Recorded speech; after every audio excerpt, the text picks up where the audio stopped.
Mani to masu insang lai rubado halai. Insang to thong na ba haina raduna simgat bahori. Sakum na makoi sing do phamdu na insang simgat nari. Arun na thoisna da hai. Isa tombia. Nang mo makhasi kari tam ge haibano. General line adum tam ge khali. Hoi hoi hotna ga dabani. Mai pa po yu ko. Hoi baba cho. Tanja do thoisna ge phone da call lai. Call do Vidya gi oiram da phat pai khatli. Vidya na. Hello. Tai tai. Phone ga torak tini be madya. Ai do sang da bai ne ba. Ngai ko call conference ha dorake. Asi airam naga call do conference ha dorai Ronika na. Yam demand sa dro saksida. Hey, adai na ti noisu. Ronika na. Exam lo raga pun se hai ba do amulo khini na. Yare be ma. Suraj balana. Yare amta na bani to. Thoisna na. Ho Suraj balana thi thang gyan lai ma. As thoisna nangi karan sidi ba. Karim ta ga hairak te bana. Ho yare amta to omni. Awoi ba yam taning dre ni se. Thoisna na. Aidi kaw ba kawi. Suraj balana khwai fast agre ne khoi group ki. Tagre be ma position lep to ba khitang ni wali se. As yare. Masana yare hari yare to. Ado akhoi amta punsidana. Suraj bala su sang khrani Vidya su nit khaladi tam khrani. Aiga thoisna ga takni pulhau du se. Adu su line puloi da ba mana arts aina science. Suraj balana. Hoi matam do haina ro. Vidya na. Handaki ne day 29 se sida pulase Sunday su ta bani. Hoi ai ado mafam do. Vidya na. Thoisna noi da na pharoi dro noi doina pulase kaino. Asam na makhoi mari du ngai wari sanaram laga phone du thamna kre. Chak ising su chaba loireduna ngai wari watai sanaram laga mani tomboi su han kre. Sana loisu masa gi kada jangna kre. Thoisna do phone wari sanari. Mekirasna. Kainjang charage. Chicken chai. How bro? Nangdi. Kangsoi. How bro? Howie. Nanga thongadi amuke na how do ba. Masi chahi matang siga. Ado nangbu makha kai tam gi haino. Kai tam ningi ba. Haziti aina loina mak nangi hotnarada bani. General line adum tam gi da. Science adum lawdoi ro. Lawregi arts oina olagi. Kai subject to nurse to ge khali ba. Manipuri da. Sidadum tam mani ne dudi ko. Hoi tam mani. College karamba da tam ningi ba. DM da ne hena tam ningi. Nupa gi rang to bodi yaro he. Nungti gi sanglak tu ni thindok thinjin gi duty do aina tawdoi ba. Kai haiba du na. O nang simi gi oi gi trana khara pakhatli adugi ni driver oi jage hari do. Ayaba pibiyo. Nakhong duga. Faradong sidi kuiraroi kaino. Hoise. Ado yamba kaino mhange. Kaino. Aise. Wasi yam di hangningdrabani. Nanglana di khanganu ko. Yamba khangdana sum hangbane ba. Hangu kai daurage khangning ba lerdi hangu. Nangna check suba chatle hajinagri do kaigino. Mekiras Trisna nang lakli ba wadu da no fetawna. Sum aina haido putan bagini da. Nungsi di hairaga du phawa haining da ba. Adoi na tese haige fasana haige ba ko pai bane ta hangi ni ba. Aine aigi silai ai si tawi ai si thabak sigi mapuni khotpani haiba wase. Ai ta sing namingo da haining ba pokte ba. Isai tom dei kai ba phawi. Aina tawri ba thabak sing sidine babungi thabak ni. Sum sena ba. Aigi ne na haiba yadri. Oh. Thoisna nga sidi khangli magi yambungcha araiba minate haiba. Matomte ikai basu phawrai. Thaina mana tawkhriba thabak sing do ningsinglaga. Mekiras na nganglak liba wasi dagi khangba ngami. Mekiras isu of haina daba mini haiba. Mekiras na mo. Sana. Sumaya kum o haibra. Kay haige. Ay. Punsigi nupi amu phawa koiraktri. Nangna hanbani. Nungsiyaina su ikanamta da hairatri. Apamba su phawkhide. Ado. Nangse kai matik mayai chen manu khangde. Tasingni am nungsirebo. Thoisna ikai rab tawna. Masak siga. Yam thirabrane. Hoi. Thirasu nang nupani. Yambo. Nungdang sidane yam kanna kaurakano. Minrai ungnari kaina haina kraniba. Tummage wari ai. Phare phare tumtho. Good night, sweet dream. Hoi, good night. Phone thamna khraba matungda Mekiras mathanta murum soli. Angang sina tasina agi thamoi se khudum chankre. Ai sunang se phajinduna thamlage. Lamhen ba olage. Wai si khak haram laga maton ta mungnok chei. Nong manung thil pung nipan tarak padaida sumang dagi mi amana kanna kauri. Ritana. Hobi motia. Tadrabo. Yum sibu kana kana lege. Mi ko bagi makonta badada bimoti tholai mangol tamna. Rita, nang oire on thongna thajagidre da ko. Lao lao sanglu. Isa siauri dana. Langlen da yenglai langlena. Au, yaurai ima. Lao lao ka khalo. Rita ga langlen ga da changlai bimoti gi matung inaduna living room da phamsi haidana phamli makoi ahum du ikoi koina. Rita na hospital da lairingai da dine lakpasu ngamawdre bimoti saunu ko. Saudi da thengna su thengna lai se aidi on thongna nungai jarabani. Sina kai kaino khara ibungo na chana ba haidana pura ini. Asi hairaga makutna pairamba ajapotu bimoti da pi. Aima, leiraktrasu yabasida. Laki tawbasi ibe mase adum duty tawraga lairure adugini ne. Bimoti langlen don sinduna kaidida bema nambu kari saninge.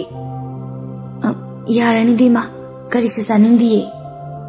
Aying mama thasiko pura ke ima. Asi hairam laga bimoti da hokotuna kitchen da sangkri.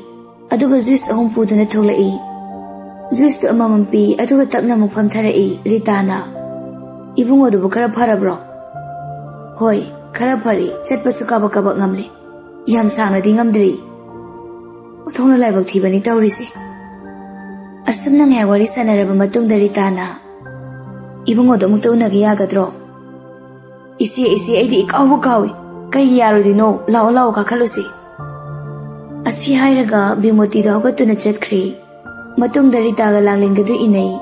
Machagi kagi thongdo hangdo aga changlai. Mekiras phamduna laptop yingduna leirami. Thong hangdorakpadu onthoktuna yinglai bimoti na. Sese namari tawai lai. Mekiras nokningda bamino ama sem saduna noi Ritana. Isabu khara pharabro. Phare. Nabaga yade ko thuna pharo. Bimoti nakanda leptuna leiriba langlin don sinduna saktai. Sinane langlin kawi bungo Jennings dane intern puri bani. Mekiras maming du palakpada ihai haina daba mapoi. Hagolaga janing bahai badu oigri tapna. O Ritana. Phare chatlage khoisu. Nabaga pharaga ne amu he thengnarsi. Potharo phajana. Asi haram laga makhoi ahum du thokri. Mekiras matomta sonjai. Yam hainaroi dawida idea. Asi haraga makok tu khro hotli. Somda mama machadu mayumda halaga kitchen da cha thaktuna wari sanari. Rita nok tuna. Gari khaligi nangbo. Langlen momon tawduna. Ima, masak sudum phajaingo. Masaka to yam fit oeba. Aduni, aina harido masak su phajai gyan su tai. Paisa su pai nupa su mathanta. Maral mayam do magi loina mag oheogadawri bani khangedana. Khangnaba leiramoidro. Leiramoida. Bimoti na leite kaine ne aingonda mamau oigena hairakli bani nangsi. Aduna kaishu leiramoeba. Yari ma, ai mangonda dum leirage. Asi hairam laga langlendu kitchen dagi thokri. Ai ma, masidi ba ikairaba mali ni he. Shomda thoisna su DM college tamnaba entrance thakri. Mekiras su makhongu kabak chatpa ngammi. Mayumda phamjinduna leibadu talle haiduna office da ngehayak lai. Office dagi halaga Mekiras da phone da wari kana sanari. Thoisna na. Khongdo kaisu tawdrabro yambo. Nangna chalidu bo. Khara dinai. Asuk yamna haina tanaba yadrisi kaigino khangdeba. Aidi ba ko khoidawga se prok thitli. Aidi kemte hengangjararoy. Thoisna na handawna ga nganglakpaduda Mekiras da nokladuna hairai. Karino misana nangbo. Yumda sum hipsanduna leibado boring yam suyeba. Adugi ngak sum setpaneba. Adoishu, nang doctor na kahina chatkano haiba natro. Doctor na dinya tha ni muk chatkano haibani. ꯑꯩꯒꯤ ꯁꯤꯗꯤ ꯊꯥ 5 ꯁꯨꯗꯣꯔꯤ ꯑꯗꯨꯅ ꯈꯔ ꯆꯠꯄꯅꯦꯕ ꯗꯥꯛꯇꯔꯅ ꯊꯥ 9 ꯅꯠꯇ꯭ꯔꯣ ꯍꯥꯏꯔꯛꯏꯗꯣ ꯁꯅꯥ ꯁꯥꯎꯈꯤꯅꯨꯁꯦ ꯍꯌꯦꯡꯗꯒꯤ ꯆꯠꯂꯔꯣꯏꯒꯦꯕ ꯑꯩ ꯇꯨꯝꯃꯒ ꯑꯗꯨꯝ ꯂꯩꯔꯒꯦꯕ ꯁꯠꯀꯩ ꯆꯠꯊꯣꯛꯂꯨꯔꯒ ꯆꯠꯂꯔꯣꯏꯌꯦ ꯃꯦꯀꯤꯔꯥꯁꯅ ꯅꯣꯛꯂꯒ ꯂꯩꯈ꯭ꯔꯦ ꯊꯣꯏꯁꯅꯥ ꯇꯞꯊꯔꯛꯇꯨꯅ ꯑꯩꯅ ꯍꯥꯏꯕꯗꯤ ꯌꯥꯝꯕꯨꯡꯒꯤ ꯑꯁꯣꯛꯄ ꯈꯣꯡꯗꯣ ꯍꯦꯟꯖꯤꯜꯂꯛꯀꯅꯤ ꯆꯠꯀꯅꯣ ꯍꯥꯏꯕꯅꯤ ꯄꯩꯁꯥꯁꯨ ꯇꯤꯡꯕ ꯅꯁꯥꯁꯨ ꯋꯥꯕ ꯅꯪ ꯅꯥꯔꯒ ꯑꯩ ꯅꯨꯡꯉꯥꯏꯔꯝꯒꯅꯤ ꯈꯟꯕ꯭ꯔꯥꯕ ꯅꯪꯗꯤ ꯈꯪꯉꯝꯃꯣꯏꯌꯦ ꯅꯨꯡꯁꯤꯕ ꯌꯧꯗꯕꯅꯤꯅ ꯃꯦꯀꯤꯔꯥꯁꯇ ꯊꯣꯏꯁꯅꯥꯅ ꯑꯗꯨꯝꯅꯒ ꯍꯥꯏꯔꯛꯄꯗꯨꯗ ꯍꯦꯟꯅ ꯅꯨꯡꯁꯤꯕꯒꯤ ꯆꯥꯡ ꯑꯗꯨ ꯍꯦꯟꯒꯠꯈ꯭ꯔꯕ ꯃꯥꯜꯂꯤ ꯅꯣꯛꯐꯦꯠ ꯇꯧꯔꯗꯨꯅ ꯁꯅꯥ ꯅꯨꯡꯁꯤꯕꯤ ꯄꯥꯃꯨꯕꯤ ꯀꯃꯥꯏ ꯇꯧꯅꯤ ꯅꯨꯡꯁꯤꯕꯁꯦ ꯅꯣꯡꯃ ꯅꯣꯡꯃꯒꯤ ꯁꯨꯝ ꯍꯦꯟꯒꯠꯂꯛꯑꯦ ꯐꯥꯖꯤꯟꯗꯨꯅ ꯊꯝꯂꯤꯕ ꯅꯨꯡꯁꯤꯕꯁꯦ ꯁꯤꯗ ꯑꯃꯨꯛ ꯂꯝꯍꯦꯟꯕ ꯅꯨꯡꯁꯤꯕꯣꯟꯒꯦ ꯇꯧꯔꯛꯏ ꯀꯦꯁ ꯂꯩꯅꯔꯅꯤ ꯁꯤꯗꯤ ꯌꯥꯔꯔꯣꯏ ꯃꯥꯒꯤ ꯆꯣꯏꯔꯣꯜ ꯉꯥꯡꯕꯁꯦ ꯑꯃꯨꯛ ꯍꯧꯔꯛꯏ ꯂꯤꯇꯔꯦꯆꯔ ꯂꯧꯅꯤꯗꯤ ꯍꯥꯏꯔꯦ ꯑꯗꯨꯒ ꯉꯥꯡꯉꯤꯕ ꯋꯥꯁꯤꯒꯤ ꯑꯥꯔꯊ ꯈꯪꯖꯗ꯭ꯔꯕꯣ ꯈꯪꯗ꯭ꯔꯁꯨ ꯀꯩꯁꯨ ꯀꯥꯏꯗꯦꯁꯦ ꯍꯌꯦꯡꯋꯥꯏꯅꯦ ꯂꯥꯏꯔꯤꯛ ꯐꯣꯡꯂꯛꯄꯗ ꯑꯁꯤꯒꯤ ꯋꯥꯍꯩꯁꯤꯡꯁꯦ ꯍꯥꯞꯆꯤꯜꯂꯣ ꯅꯪ ꯉꯥꯡꯍꯧꯔꯣꯀꯣ ꯑꯩ ꯑꯉꯥꯡ ꯇꯨꯏꯁꯟ ꯇꯧꯔꯨꯈꯤꯒꯦꯕ ꯄꯨꯡ 4:30 ꯇꯥꯔꯤ ꯍꯣꯏ ꯆꯣ ꯊꯣꯏꯁꯅꯥꯁꯨ ꯍꯣꯏ ꯍꯥꯏꯔꯝꯂꯒ ꯐꯣꯟ ꯊꯝꯈ꯭ꯔꯤ ꯃꯦꯀꯤꯔꯥꯁꯁꯨ ꯐꯣꯟ ꯊꯝꯈ꯭ꯔꯒ ꯂꯦꯞꯇꯣꯞꯇ ꯌꯦꯡꯗꯨꯅ ꯂꯩ ꯇꯟꯖꯥꯗꯨꯗ ꯃꯦꯀꯤꯔꯥꯁꯀꯤ ꯐꯣꯟꯗ ꯀꯣꯜ ꯑꯃ ꯂꯥꯛꯏ ꯃꯦꯀꯤꯔꯥꯁꯅ ꯍꯜꯂꯣ ꯈꯣꯟꯖꯦꯜꯁꯤꯕꯨ ꯅꯤꯡꯁꯤꯡꯕꯤꯗ꯭ꯔꯕꯣ ꯃꯦꯀꯤꯔꯥꯁ ꯉꯥꯏꯍꯥꯛ ꯈꯟꯖꯥꯟꯅꯗꯨꯅ ꯂꯩ ꯑꯗꯨꯒ ꯀꯅꯥ ꯌꯥꯝ ꯊꯨꯅ ꯀꯥꯎꯏꯅ ꯑꯣ ꯕꯣꯔꯤꯁ ꯍꯥꯎ ꯇꯥꯏ ꯀꯩꯅꯣ ꯅꯪꯅ ꯑꯩꯉꯣꯟꯗꯒꯤ ꯄꯥꯝꯃꯤꯁꯦ ꯅꯪ ꯃꯦꯀꯤꯔꯥꯁ ꯆꯤꯝꯕꯥꯜ ꯍꯥꯏꯐꯦꯠ ꯆꯤꯡꯂꯒ ꯅꯣꯛꯂꯒ ꯑꯩꯅ ꯀꯩꯒꯤꯅꯣ ꯍꯥꯏꯁꯦ ꯅꯪꯅ ꯑꯩꯒꯤ ꯈꯣꯡꯊꯥꯡ ꯈꯨꯗꯤꯡꯃꯛꯇ ꯈꯨꯔꯧ ꯊꯥꯡꯗꯨꯅ ꯂꯩꯕꯒꯤ ꯑꯣꯏ ꯕꯣꯏ ꯇꯞꯊꯈꯣꯅꯤꯁꯦ ꯑꯩ ꯋꯥ ꯍꯥꯏꯒꯦ ꯑꯗꯨꯛꯀꯤꯅ ꯂꯣꯠꯂꯒ ꯃꯅꯤꯡꯗꯒꯤ ꯂꯨꯝꯐꯨ ꯇꯧꯕꯅꯗꯤ ꯀꯥꯟꯅꯔꯣꯏ ꯀꯤꯔꯤꯔꯣ ꯅꯪꯒꯤꯁꯦ ꯑꯩ ꯕꯣꯔꯤꯁꯅ ꯑꯩꯗꯤ ꯀꯩꯗꯧꯕꯒꯤ ꯀꯤꯗꯣꯏꯕ ꯅꯪꯒꯨꯝꯕ ꯊꯨꯠ ꯂꯥꯎꯕ ꯅꯪ ꯑꯃ ꯂꯣꯏꯁꯤꯟꯕꯗ ꯅꯪꯅ ꯂꯨꯝꯐꯨ ꯇꯧꯔꯤꯗꯣ ꯑꯩ ꯀꯤꯕꯒꯤ ꯅꯠꯇ꯭ꯔꯗꯤ ꯀꯩ ꯑꯣꯏꯅꯤ ꯅꯨꯄꯥ ꯊꯣꯛꯅ ꯍꯤꯡꯉꯨ ꯂꯥꯟꯊꯦꯡꯅꯁꯤ ꯃꯥꯏ ꯑꯣꯟꯁꯤꯟꯅꯔꯒ ꯑꯣ ꯅꯈꯣꯡ ꯅꯥꯝꯃ ꯁꯣꯏꯅꯥꯏꯔꯤꯕꯗꯨ ꯑꯅꯤꯃꯛ ꯌꯥꯎꯅꯤꯡꯗ꯭ꯔꯕ꯭ꯔꯥ ꯅꯪ ꯃꯦꯀꯤꯔꯥꯁ ꯊꯋꯥ ꯁꯥꯗꯅ ꯑꯣꯀꯦ ꯅꯪꯒꯤ ꯁꯤꯒꯨꯝꯕ ꯋꯥꯊꯤ ꯋꯥꯔꯦꯝꯁꯤꯗ ꯑꯩ ꯃꯇꯝ ꯃꯥꯡꯍꯟꯅꯤꯡꯗꯦ ꯑꯩ ꯊꯕꯛ ꯌꯥꯝ ꯆꯤꯜꯂꯤ ꯅꯪꯒꯨꯝꯕ ꯃꯤꯔꯦꯝꯈꯛ ꯅꯠꯇꯦ ꯋꯥꯍꯩꯁꯤꯡꯁꯦ ꯍꯥꯏꯔꯒ ꯃꯦꯀꯤꯔꯥꯁ ꯀꯣꯜꯗꯣ ꯀꯛꯊꯠꯂꯤ ꯐꯣꯟꯗꯣ ꯍꯦꯛ ꯊꯝꯈꯤꯕꯒ ꯃꯦꯀꯤꯔꯥꯁꯅ ꯁꯥꯎꯅ ꯃꯆꯤꯟꯗ ꯐꯩ ꯑꯩꯅ ꯁꯨꯝ ꯍꯟꯕꯁꯤꯗ ꯅꯪ ꯌꯥꯝꯅ ꯍꯦꯟꯖꯤꯜꯂꯛꯑꯦ ꯃꯦꯀꯤꯔꯥꯁ ꯀꯅꯥꯅꯣ ꯍꯥꯏꯕꯁꯦ ꯆꯞ ꯆꯥꯅ ꯈꯪꯍꯜꯂꯒꯦ ꯑꯁꯨꯝꯅ ꯅꯨꯃꯤꯠ ꯈꯔ ꯍꯧꯈ꯭ꯔꯦ ꯊꯣꯏꯁꯅꯥꯁꯨ DMꯗ ꯐꯥꯔꯁꯠ ꯁꯦꯃꯤꯁꯇꯔ ꯀꯥꯕ ꯍꯧꯈ꯭ꯔꯦ ꯑꯅꯧꯕꯒ ꯑꯣꯏꯕꯒ ꯃꯥ ꯏꯍꯩ ꯍꯩꯅꯗꯕ ꯑꯃꯗꯤ ꯐꯥꯎꯏ ꯃꯁꯥꯗꯣ ꯏꯟꯇ꯭ꯔꯣꯕꯔꯠ ꯑꯣꯏꯕꯒꯤ ꯃꯤꯁꯨ ꯂꯣꯏꯅꯕ ꯍꯩꯇꯕꯒꯤ ꯃꯥ ꯑꯍꯥꯟꯕ ꯅꯨꯃꯤꯠꯇꯨ ꯈꯔ ꯍꯩꯅ ꯐꯥꯠꯇꯅ ꯂꯩ ꯀ꯭ꯂꯥꯁꯇꯣ ꯄꯨꯡ 2ꯗ ꯂꯣꯏꯗꯨꯅ ꯒꯦꯠꯇ ꯊꯣꯛꯂꯛꯄꯗ ꯂꯥꯞꯇꯛꯅ ꯂꯦꯞꯇꯨꯅ ꯂꯩꯔꯤꯕ ꯃꯦꯀꯤꯔꯥꯁꯅ ꯎꯔꯦ ꯄꯣꯀꯦꯠꯇꯒꯤ ꯐꯣꯟ ꯂꯧꯊꯣꯛꯇꯨꯅ ꯀꯣꯜ ꯇꯧꯏ ꯊꯣꯏꯁꯅꯥꯁꯨ ꯀꯣꯜꯗꯣ ꯄꯥꯏꯈꯠꯂꯤ ꯃꯦꯀꯤꯔꯥꯁꯅ ꯌꯥꯝ ꯋꯥꯔꯕꯣ ꯋꯥꯗꯦꯗ ꯃꯥꯏꯊꯣꯡꯁꯦ ꯋꯥꯕ ꯃꯥꯜꯂꯤꯗ ꯊꯣꯏꯁꯅꯥ ꯄꯟꯊꯕ ꯇꯧꯗꯅ ꯑꯩꯒꯤ ꯃꯥꯏꯊꯣꯡꯗꯤ ꯀꯃꯥꯏ ꯎꯔꯤꯕ ꯑꯁꯤ ꯍꯥꯏꯔꯒ ꯀꯣꯏꯂꯩ ꯂꯩꯗꯨꯅ ꯌꯦꯡꯂꯤꯕ ꯃꯤꯐꯝꯗꯣꯅꯔꯦ ꯆꯨꯝꯗ꯭ꯔꯤꯡꯅ ꯊꯣꯏꯁꯅꯥ ꯃꯦꯀꯤꯔꯥꯁꯅ ꯍꯥꯏꯔꯛꯄꯗꯨꯗ ꯆꯨꯝꯅ ꯌꯦꯡꯂꯛꯏ ꯀꯣꯜꯗꯣ ꯀꯛꯊꯠꯂꯒ ꯃꯦꯀꯤꯔꯥꯁꯀꯤ ꯃꯅꯥꯛꯇ ꯆꯪꯉꯤ ꯀꯩꯗꯧꯔꯤꯕ ꯅꯪꯗꯤ ꯁꯤꯗ ꯅꯪ ꯁꯪꯂꯥꯛꯏꯕ ꯃꯈꯣꯡ ꯑꯅꯥꯕꯁꯤꯒ ꯀꯩꯁꯨ ꯇꯧꯗ꯭ꯔꯕꯣꯅ ꯂꯥꯛꯑꯣ ꯆꯠꯂꯁꯤ ꯀꯥꯏꯗ ꯌꯨꯝꯗ ꯀꯅꯥꯒꯤ ꯑꯁ ꯀꯣꯊꯩꯁꯦ ꯂꯥꯛꯑꯣ ꯀꯥꯈꯠꯂꯣ ꯀꯨꯏꯅ ꯂꯦꯞꯄ ꯋꯥꯏꯀꯣ ꯑꯩ ꯃꯦꯀꯤꯔꯥꯁꯅ ꯋꯥꯏ ꯍꯥꯏꯔꯛꯄꯗꯨꯗ ꯊꯣꯏꯁꯅꯥ ꯒꯥꯔꯤꯒꯤ ꯊꯣꯡꯗꯣ ꯍꯥꯡꯇꯣꯛꯂꯒ ꯀꯥꯈꯠꯂꯤ ꯃꯦꯀꯤꯔꯥꯁꯁꯨ ꯗ꯭ꯔꯥꯏꯚꯔ ꯁꯤꯠ ꯂꯣꯝꯗ ꯂꯥꯛꯇꯨꯅ ꯀꯥꯈꯠꯂꯤ ꯒꯥꯔꯤ ꯊꯧꯕ ꯍꯧꯔꯛꯄꯗ ꯊꯣꯏꯁꯅꯥꯅ ꯌꯥꯒꯗ꯭ꯔꯥ ꯈꯣꯡꯗꯣ ꯅꯥꯗ꯭ꯔꯕꯣ ꯌꯥꯝꯕꯣ ꯀꯩꯁꯨ ꯇꯧꯗ꯭ꯔꯕꯥꯕ ꯊꯣꯏꯁꯅꯥꯒꯤ ꯏꯄꯥ ꯄꯥꯈꯠꯄ ꯃꯥꯟꯕ ꯃꯑꯣꯡꯗꯨꯗ ꯃꯦꯀꯤꯔꯥꯁ ꯅꯣꯛꯐꯦꯠ ꯇꯧꯗꯨꯅ ꯀꯩꯁꯨ ꯇꯧꯗꯦ ꯃꯤꯁꯅꯥ ꯅꯪꯕꯣ ꯑꯀꯟ ꯌꯥꯝ ꯁꯥꯏꯌꯦ ꯅꯪ ꯃꯦꯀꯤꯔꯥꯁ ꯋꯥꯗꯣ ꯃꯈꯥ ꯁꯨꯝ ꯁꯥꯡꯗ꯭ꯔꯒꯅꯤ ꯍꯥꯏꯗꯅ ꯀꯩꯝꯇ ꯈꯨꯝꯈꯤꯗ꯭ꯔꯤ ꯒꯥꯔꯤꯗꯣ ꯀꯦꯐꯦ ꯑꯃꯒꯤ ꯃꯅꯥꯛꯇ ꯈꯥꯝꯃꯤ ꯊꯣꯏꯁꯅꯥꯗꯣ ꯉꯛꯅ ꯍꯪꯉꯛꯏ ꯁꯤꯗꯅ ꯑꯃꯨꯛ ꯀꯩꯗꯧꯗꯣꯏꯕ ꯍꯣ ꯃꯥꯔꯕꯜ ꯁꯥꯟꯅꯔꯨꯁꯤ ꯂꯥꯛꯑꯣ ꯌꯥꯝꯕꯣ ꯐꯖꯅ ꯈꯨꯝꯃꯛꯄꯁꯤ ꯌꯥꯗꯕ꯭ꯔꯣ ꯀꯦꯐꯦꯁꯤꯗ ꯈꯥꯝꯃꯒ ꯀꯩꯗꯧꯗꯣꯏꯅꯣ ꯍꯪꯂꯗꯤ ꯃꯥꯔꯕꯜ ꯁꯥꯟꯅꯁꯤ ꯍꯥꯏ ꯇꯥꯕꯅꯤ ꯀꯦꯐꯦ ꯍꯥꯏꯁꯦ ꯀꯩ ꯇꯧꯒꯦ ꯑꯆꯥꯄꯣꯠ ꯆꯥꯐꯝ ꯅꯠꯇ꯭ꯔꯣ ꯃꯁꯦ ꯊꯣꯏꯁꯅꯥꯗꯣ ꯐꯦꯠ ꯇꯧꯗꯨꯅ ꯒꯥꯔꯤꯗꯒꯤ ꯀꯨꯝꯊꯈ꯭ꯔꯤ ꯃꯦꯀꯤꯔꯥꯁꯁꯨ ꯀꯨꯝꯊꯔꯛꯏ ꯑꯗꯨꯒ ꯑꯅꯤꯗꯨ ꯑꯍꯥꯡꯕ ꯃꯄꯥ ꯌꯦꯡꯗꯨꯅ ꯐꯝꯕꯒꯤ ꯆꯪꯂꯛꯏ ꯃꯤꯅꯨꯗꯨ ꯃꯦꯀꯤꯔꯥꯁꯅ ꯊꯣꯏꯁꯅꯥꯗ ꯌꯦꯡꯉꯣ ꯍꯥꯏꯗꯨꯅ ꯏꯟꯁꯤꯜꯂꯛꯏ Thoisnadu sauribani haiduna yenglakte. Phone puthokuna metlaga lei. Mekiras oiraroi khangbagi menudu yenglingai order lawba lai. Achapot item khara order tawkhri aduga tapna wari hawdorai. College to nungai hairo nangba hainadraba. Hainaye ahanbagi khangnaba kanamta yawdabagini. Hoida adum tamlaga khangnarakani dubudi. Boring am surabo sida lakpase.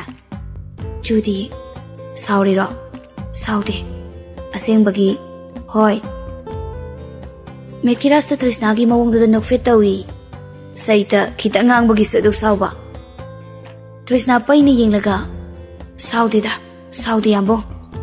Sauida saude ba as haidi ba. Tanjadu da asapo singdu supurai. Ani do chaba loiraga pe toram laga tholai. Lambi da gari manungda wari sana sana duna lai. Mekiras na nupaga karanga toromaba adumna sana gyan tazo. Tauroi ba tauroi hairaga tauraba adum loire na. Kaidawdoi ba. Ayukta yambong cha sidaire do adui sindo taraktoi ba. Asengkia nasana yarabo. Ikai khangdabo nangna ohenbani. Asumna ni do wari sana sana duna lakpana mayum yorai. Mayum yoramdai do Mekiras to gari do tapna thawi. Thoisna na ngaglapna. Kaino yoramdai sida su taptharai sibo. Nate khongna rabo mo. Inagda dum lehaningba. Saksi diba.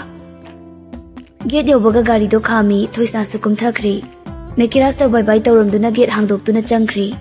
Mekiras suma hek changkhibaga mayum dalli.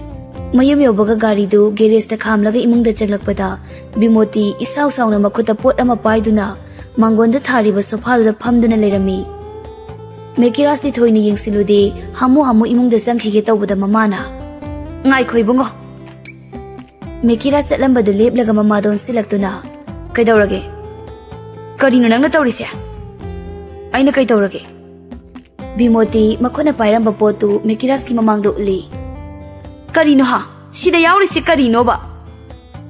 Mekiras sauna. Aige yaba yawdana aigi kada laiba posingse tap paigano haiba natro.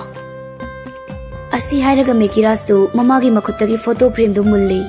Bimoti mawongduda hena khoidaw thitpadu oiri. Nangi se karino ha? Aina haiba yadri dudi asigi anganga khasigi oirene nang. Ima aigi punsi lambidi isana semjagani. Noina sembagi mathau tadi. Sigi matang sidadi khuting jinbirakano. Wai sikak hairam laga Mekiras sauni imungda changkhri. Bimoti du mangonda leplaga machinda solawi. Kari sulaitab anganga makidamakta. Phai aina kari taruke do yengba tare dana nang.